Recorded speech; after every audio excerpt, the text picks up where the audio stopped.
Hey guys, I'm Bhavya. This is the second video of Code Drift on maths. So in this video, I will discuss the easy problem and the hard problem. So let's look at the easy problem first. So Batman and Robin are on a mission. There is a bomb which they want to defuse, but the problem is they will have to solve a task first, which is very difficult for them. As you are their friend, they ask you to solve the problem for them. You are given a pair A, B. After each operation, pair AB gets changed to B minus 2A, 2B plus A. You are given the initial values of A and B, and you need to find and return the value of the pair after Cth operation. A, B, C are around 10 to the power 9. And you need to return the value modulo 10 to 9 plus 7. So for example, if A is 5, B is 10 and C is 2. So initially the value is 5, 10. After doing one operation, the value will be 0, 25. And then again we do an operation, 0, 25 will be changed to 25, 50. So final answer will be 25, 50. So let's look at the module solution. So as per our operation, A, B is changed to B minus 2A and 2B plus A. So let's actually look how the values change. So initially the value is A, B. After doing an operation, the value will be B minus 2A, 2B plus A. If we do one more operation, the value of A will be B minus 2A, and B is 2B plus A here, minus 2 into A, where A is B minus 2A.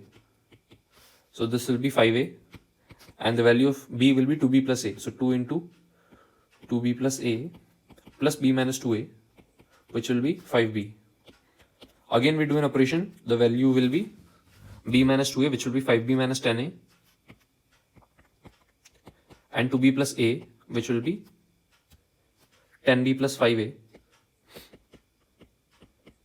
Now again we do an operation, the value will change to B minus 2A, B is 10B plus 5A, minus 2 into A, where A is 5B minus 10A. So this will be 25A, and the value of B will be 2 into B plus A, where B is 10B plus 5A, plus A, and A is 5B minus 10A. So this will be 25B. So you can notice that after every two operations, the value of AB changes to 5A into 5B. So from AB we get 5A to 5B. Again when we do two operations, we get 25A, 25B, and so on. So we can say that if C is even, the value of AB will be 5 raised to C by 2 into A, 5 raised to C by 2 into B. But what if C is odd? So for example, if C is 5, then we will actually do four operations. That is, we will do C minus 1 operations, and we know that C minus 1 will be even. And then we will do one operation again. So for example, if we need to do 5 operations, we'll calculate the value at C minus 1, which is 4, and we know that the value at C equal to 4 will be 25A, 25B. And now we'll simply do one operation to get the final value, which will be B minus 2A, and B is 25B minus 50A, and 2B plus A, which will be 50B plus 25A. So let's look at the code to understand it more clearly. So we assign null as 5 raised to C by 2 modulo m, where m is 10 raised to 9 plus 7, and we are calculating 5 raised to C by 2 using modular exponentiation, which can be seen here. And this calculating 5 raised to C by 2 will take log of C by 2 time using binary exponentiation. Now the value of A will be A into 5 raised to C by 2, the value of B will be B into 5 raised to C by 2. We assign answer as A, B. If C is even, then we are done. We found the answer. If C is odd, we need to do one operation one more time. That is, we'll change the first value as B minus 2A, and we'll change the second value as 2B plus A, and we'll finally return answer. So the time complexity will be log of C, because we just need to calculate 5 raised to C by 2 and all other operations are constant. So let's actually look if it works. Let's submit it. So I'll test it. So it works here, and now submit it. Okay, so it works. So now I'll actually describe a solution which can do it for any P and Q. So for example, from AB, we could have done it for any PA plus QB and RA plus SB. if this was our operation for any PQRS plus SB, still this problem was solvable. This could have been done using matrix exponentiation. So let's actually look the problem, the original problem. So initially the values are AB, and let's say after doing one operation the values will be A dash B dash. So we'll represent A dash B dash in terms of AB. So this will be minus 2 comma 1, because A dash will be minus 2A plus B and B dash will be A plus 2B. So I'll write 1 comma 2 here, 1 2. So this is our matrix, and let's say we do one operation on A dash B dash as well, that is we do total 2 operations. So A dash B dash will be minus 2 1 1 2 A dash B dash.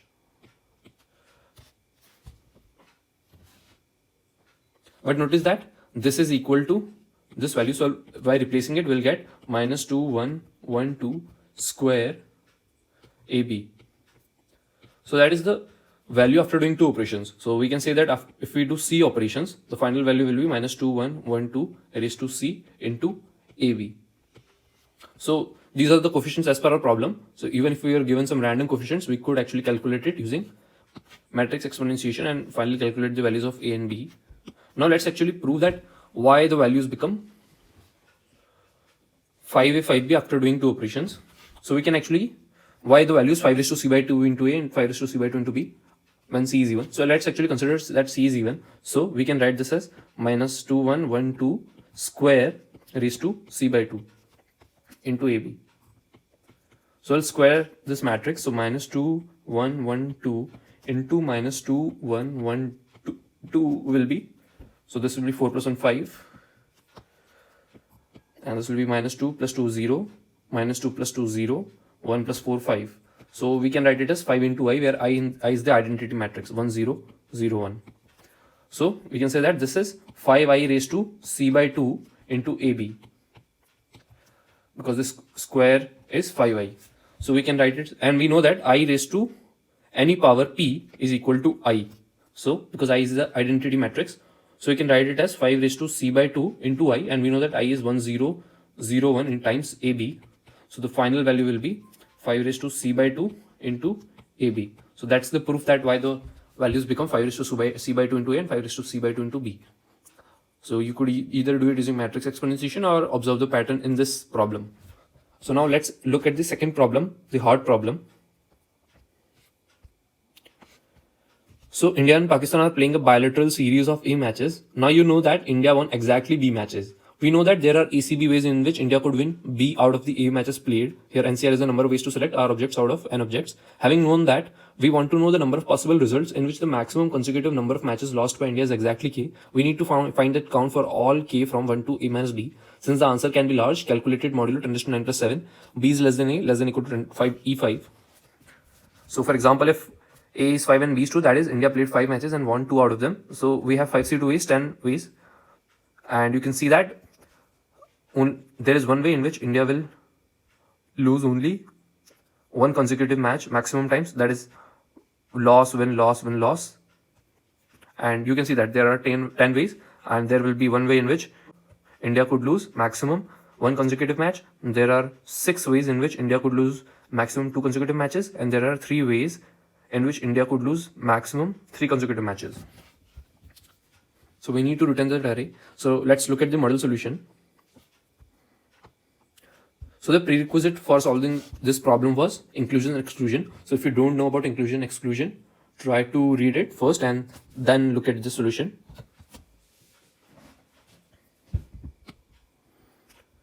So the idea was that if India wins B matches, then there will be some B plus 1 gaps. So if these are B wins, then there will be W plus 1 gaps.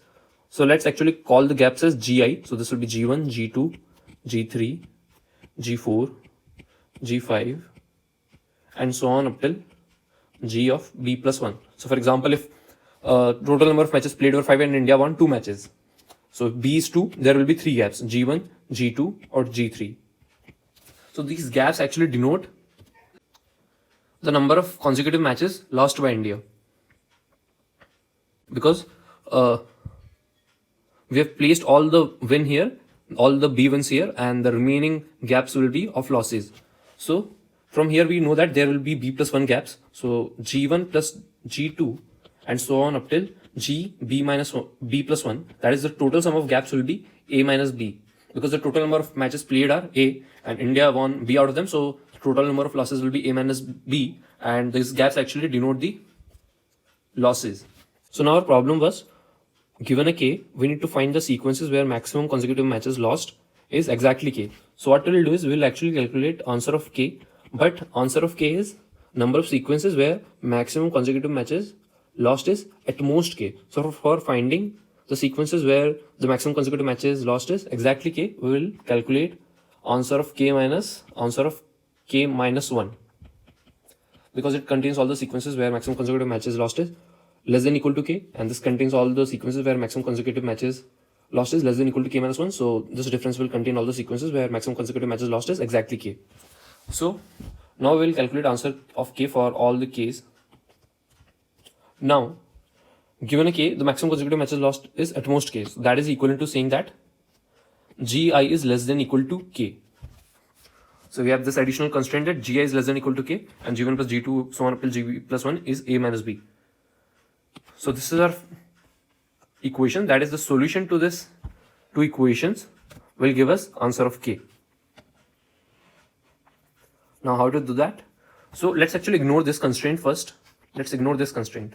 How many solutions does g1 plus g2 and so on up till gb plus 1 equal to a minus b have? So this is actually a popular problem called stars and bars problem. So that is, if we have, let's say, a1 plus a2 and so on up till an is equal to s, we are given some, the solutions to this equation are, the total number of possible solutions to this equation are s plus n minus 1, c n minus 1. Now to give an intuition of why this is so what we do is, let's say we have s stars, and we take, so for example, if s is 6, we have s stars and n is 3. So what we do is, we place 2 bars, we select 2 bars, that is we select n minus 1 bars. So we are saying that the total number of solutions to this will be the number of ways to permute the stars and bars. So the number of ways to permute this will be s, where s is 6 here, so s plus, and the total number of bars will be n minus 1, so s plus n minus 1, c n minus 1 or s. Now why this is so? So consider any permutation. So we have star, then a bar, then again a bar, and let's say we have the remaining stars. So what it does is, the values between the bars will be the value of ai, because this bars will divide the stars into, so if we have n minus 1 bars, this will divide the stars into n parts. So for example, here we have 2, here we have 0, and here we have 3. So any permutation will give us the solution to this equation. So that was the general idea behind this. So the solution to this is s plus n minus 1, c n minus 1.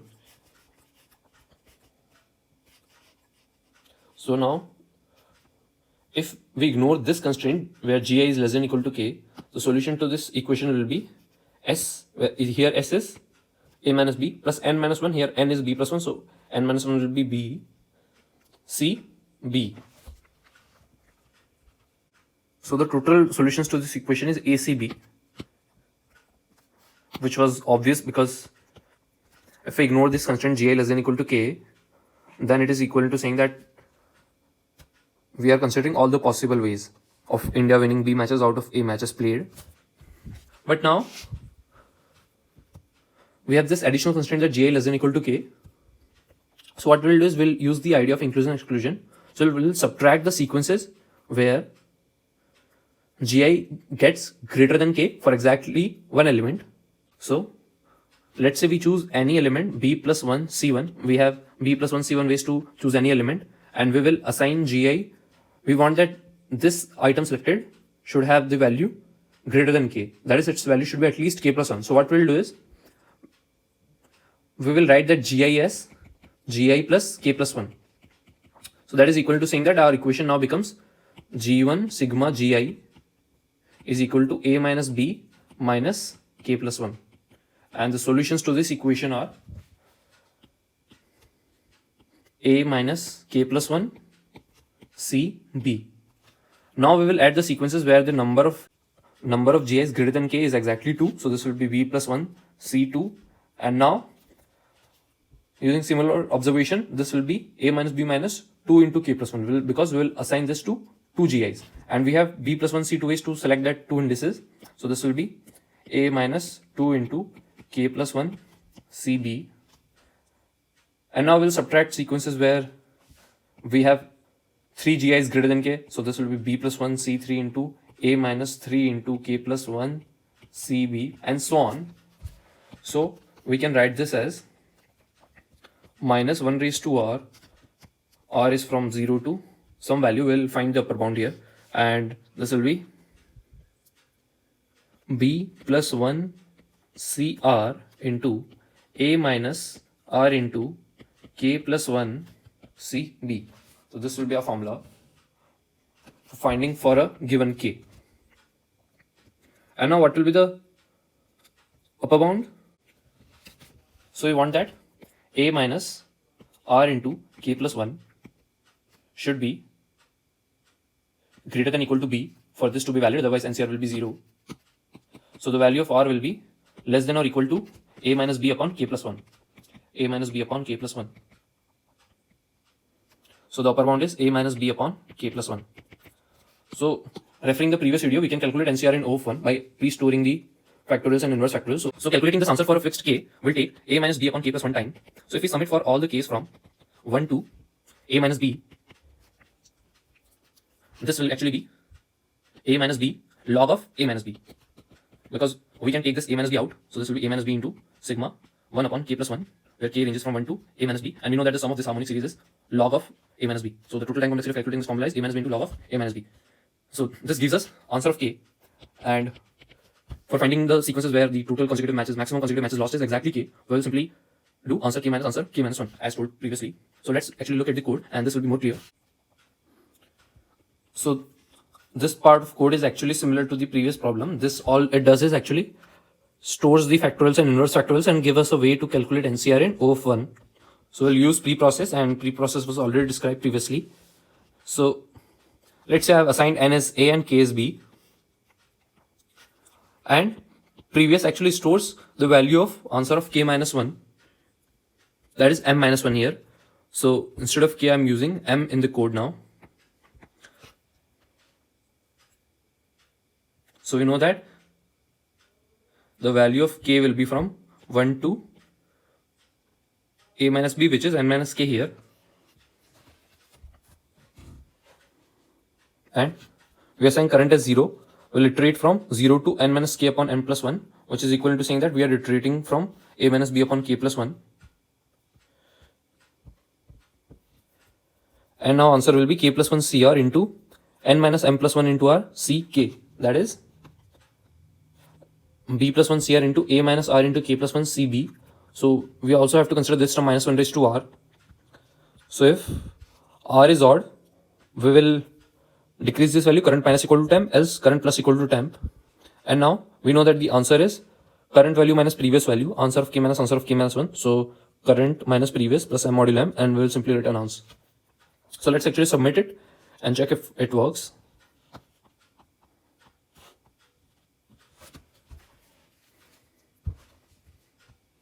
So let's submit, and